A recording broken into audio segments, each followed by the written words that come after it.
l'ensemble des commissions électorales commises pour le référendum 2024 obéit à un maillage du territoire qui fait en sorte que jusqu'au plus petit échelon territorial, les commissions vont pouvoir administrer le scrutin et par conséquent bien prendre en compte le choix des différents électeurs.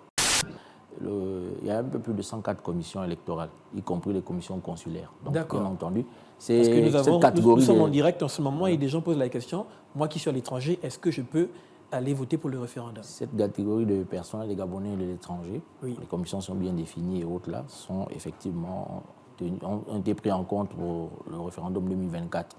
Et bien entendu, lors de la révision dont faisait état le conseiller en communication qui est opéré du 13 juin au 12 juillet 2024, des équipes d'enrôlement, comme on dit communément, ont été déployées à travers ces pays-là pour effectivement aller prendre en compte les primo-votants, les primo-électeurs, allais-je dire, donc les Gabonais ayant 18 ans, et puis ceux qui avaient souhaité faire des changements de centre de vote, qui, pour une raison, estimaient que à la période du référendum, ils se retrouveraient au Gabon ou dans un pays quelconque.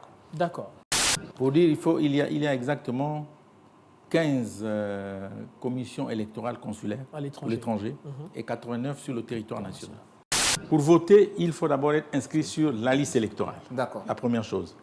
Pas de liste électorale, pas d'élection. Quand on est inscrit sur la liste électorale, le 16 novembre, l'on se lève sur la carte d'électeur qui sera distribuée, où chacun, par habitude, sait où il vote. Le 16 novembre, dès 7 h, on se dirige vers son bureau de vote. Quelles sont les pièces à fournir au moment de voter? L'article 54 de la loi électorale nous dit que pour accéder au bureau de vote, il faut présenter soit la carte d'électeur, soit la carte nationale d'identité, l'ancienne ou la nouvelle, soit le passeport ordinaire biométrique. Voilà les 3 pièces qu'il faut présenter pour voter.